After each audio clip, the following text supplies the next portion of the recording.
అందరికీ నమస్కారం. తెలంగాణలో మార్వాడి గో బ్యాక్ ఉద్యమం తీవ్ర రూపం దాల్చుతుంది.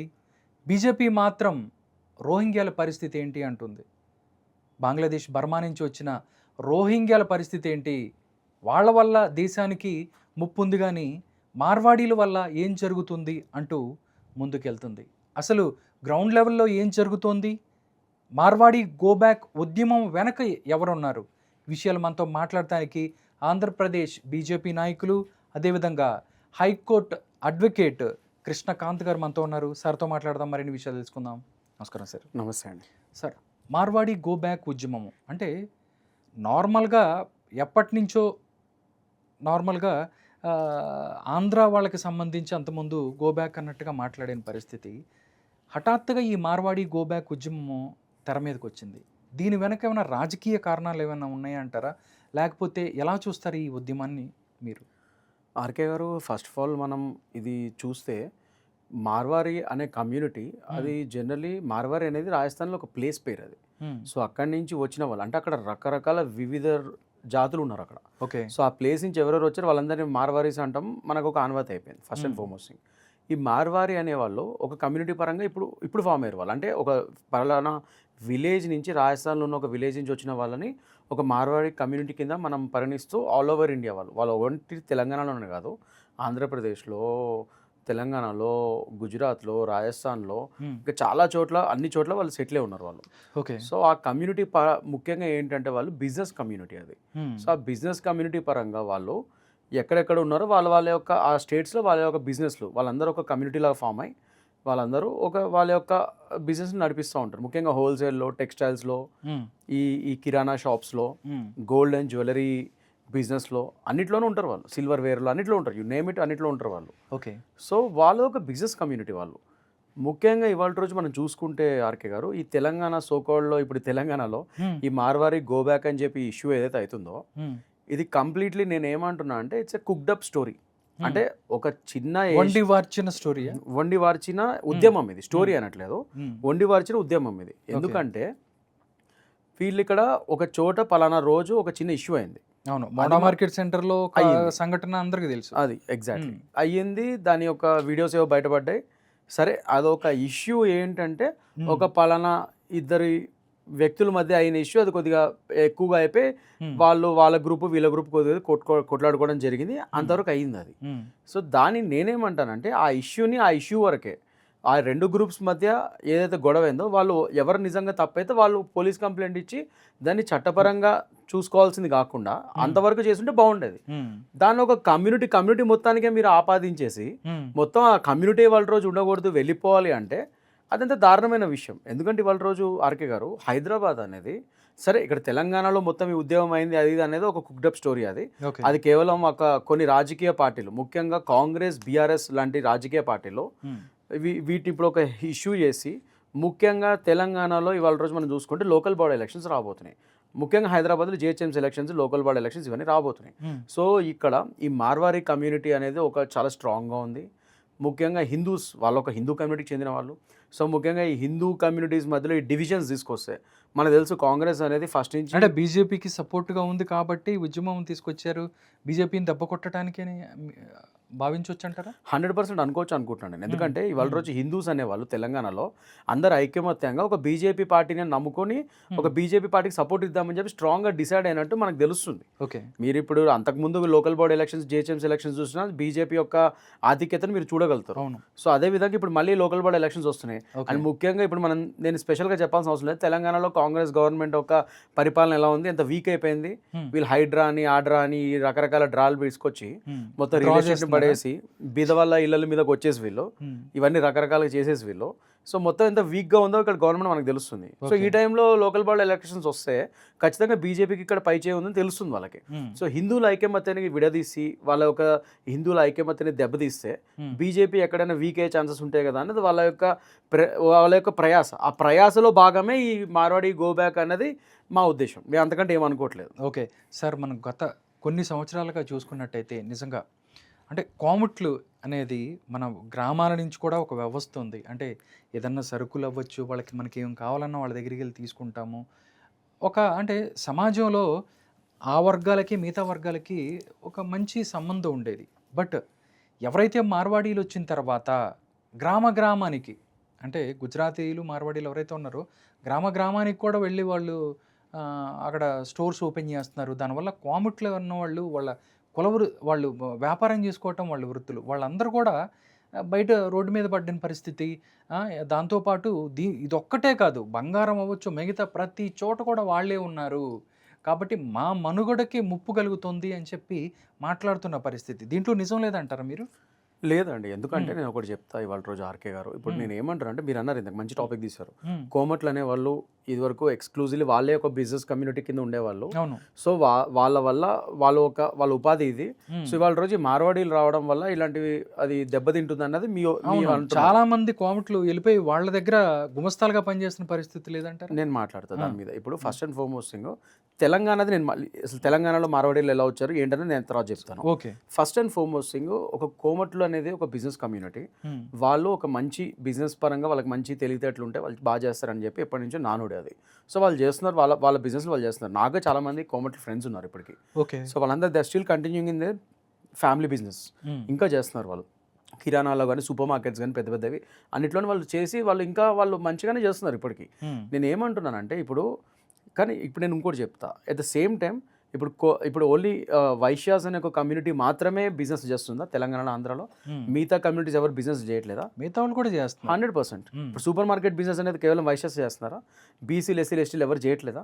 వేరే క్యాస్ట్లు ఎవరు చేయట్లేదా? మరి అలాంటప్పుడు మరి కోమట్లే మరి ఎందుకు ఉండాలి? మరి వాళ్ళు కూడా వెళ్ళిపోవాలని అంటారా నెక్స్ట్? కాదు కదా నేను అనేది. ఎవ్వరు ఇప్పుడు నేను ఏమంటున్నానంటే మార్వాడి మనది ఒకటి చెప్తాను నేను క్లియర్గా. మనది దేశ పౌరసత్వం బేస్డ్ మీద పార్టీ దేశం కానీ స్టేట్ పౌరసత్వం మీద, రాష్ట్ర పౌరసత్వం మీద నడవదు. సో ప్రతి రాష్ట్రానికి పౌరసత్వం ఉండదు. ఇక్కడ ఈ రాష్ట్రం వాళ్ళే ఉండాలి, ఆ రాష్ట్రం వాళ్ళే ఉండాలని చెప్పి ఒక ఇండియన్ సిటిజన్గా నేను ఎక్కడైనా వెళ్ళి బిజినెస్ చేసుకునే హక్కు నాకు ఉంటుంది. అది దేశం నాకు కల్పిస్తున్న నైతిక హక్కు అది. సో ఒక మార్వాడియే కానీ, ఒక కోమట్లే కానీ, లేకపోతే ఇంకో ఏదైనా బిజినెస్ కమ్యూనిటీ కానీ, ఒక ఓబీసీ వాళ్ళు కానీ, లేకపోతే ఎస్సీ ఎస్టీ వాళ్ళు కానీ, లేకపోతే మహిళలే కానీ, ఎవరైనా కానీ ఈ దేశంలో ఎక్కడైనా ఒక బిజినెస్ ఎస్టాబ్లిష్ చేసి దాన్ని నడిపించుకునే హక్కు వాళ్ళకి దేశ రాజ్యాంగం కల్పిస్తుంది. సో దాని పరంగా నేను ఎక్కడైనా వెళ్ళి నేను బిజినెస్ ఎస్టాబ్లిష్ చేసుకుంటా. నా బిజినెస్ నేను ఎలా నడిపిస్తా అనేది నా యొక్క నైపుణ్యత మీద ఆధారపడి ఉంటుంది. ఆ బిజినెస్ హిట్ అవుతుందా ఫట్ అవుతుందా అనేది నా నైపుణ్యత మీద ఆధారపడి ఉంటుంది.